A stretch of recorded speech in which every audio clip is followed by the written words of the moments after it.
रविशंकर प्रसाद हों या भाजपा के कोई भी लोग हों, सत्ता में आज बैठे हुए हैं। यही लोग जब विपक्ष में थे तो ये नंगे होकर के घूमते थे। जब 50 रुपया से 55 रुपया पेट्रोल और डीजल के दाम हुए तो नंगे होकर के घूमते थे कि बहुत हो गया महंगाई की मार, बंद करो ये अत्याचार।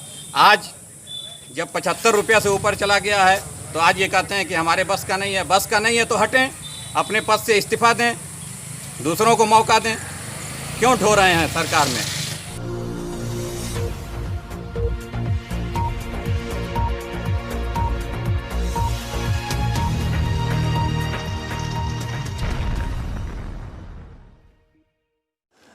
नाजरीन, आपका हमारे चैनल आगमऊ में खैर मकदम है। मैं हूं नौशाद अंसारी। आदाब नाजरीन, डीज़ल और पेट्रोल की बढ़ती हुई कीमतों की वजह से आज पूरे हिंदुस्तान के अवाम में सरकार के तईं ज़बरदस्त गुस्सा और नाराज़गी पाई जा रही है।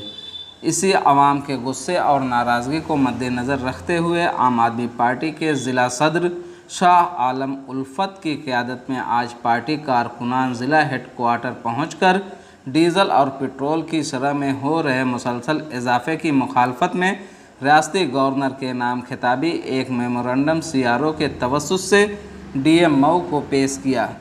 मेमोरेंडम में कहा गया कि आलमी वबा कोरोना से पैदा हुए हालात में जहां आम आदमी बुरी तरह से मुतासिर है, लोग रोज़ी रोटी की ज़रूरतों को पूरा करने में ही परेशान हैं, वहीं दूसरे जानिब डीज़ल और पेट्रोल की कीमतों में मनमाने और बेतहासा इजाफा करके आवाम की कमर को तोड़ने का काम किया जा रहा है।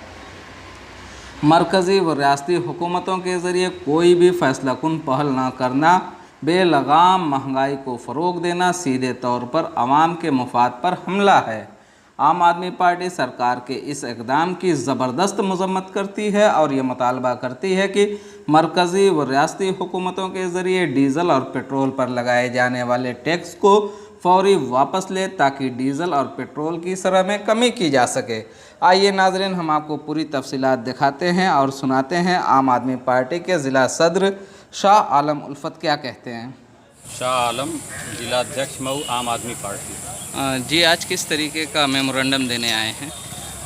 वैश्विक महामारी कोरोना के उपजे हालात के बाद देश के हालात जो हुए हैं, जिसमें आम आदमी बिल्कुल बुरी तरीके से, सबका कारोबार बंद हो गया, रोज़गार बंद हो गया, भुखमरी के शिकार लोग हो रहे हैं, किसी के पास आय के कोई साधन नहीं रह गए हैं। ऐसे हालात में पेट्रोलियम उत्पाद, डीजल और पेट्रोल की कीमतें लगातार देखा जा रहा है कि महीनों से लगातार बेतहासा मनमाने तरीके से बढ़ रही हैं और डीजल और पेट्रोल शतक पार करने के कगार पे हैं। तो ऐसे में जब डीजल और पेट्रोल के दाम बढ़ेंगे तो जाहिर सी बात है कि ट्रांसपोर्टेशन बढ़ेगा। ट्रांसपोर्टेशन के चार्जेस जब बढ़ेंगे तो महंगाई बेतहासा बढ़ेगी, जिससे आम आदमी की कमर बिल्कुल टूट जाएगी। आम आदमी बहुत बुरी तरीके से इससे परेशान है।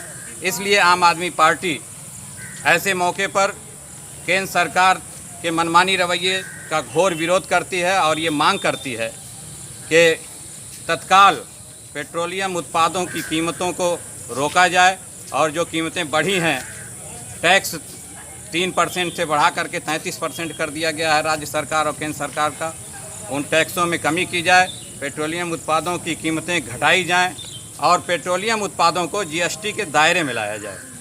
रविशंकर प्रसाद कहते हैं कि ये हमारे बस की बात नहीं है कि हम उसे कम कर सकें, जबकि ऐसे में जहां पेट्रोल की जो कीमत है वो इंटरनेशनल मार्केट में बहुत कम है। क्या कहना चाहेंगे? रविशंकर प्रसाद हों या भाजपा के कोई भी लोग हों, सत्ता में आज बैठे हुए हैं। यही लोग जब विपक्ष में थे तो ये नंगे होकर के घूमते थे। जब 50 रुपया से 55 रुपया पेट्रोल और डीजल के दाम हुए तो नंगे होकर के घूमते थे कि बहुत हो गया महंगाई की मार, बंद करो ये अत्याचार। आज जब 75 रुपया से ऊपर चला गया है तो आज ये कहते हैं कि हमारे बस का नहीं है। बस का नहीं है तो हटें, अपने पद से इस्तीफा दें, दूसरों को मौका दें। क्यों ढो रहे हैं सरकार में? जब ये डिज़ास्टर मैनेजमेंट एक्ट लगा हुआ है, क्या आम आदमी पार्टी को डर नहीं लगता कि मुकदमा कायम हो जाएगा?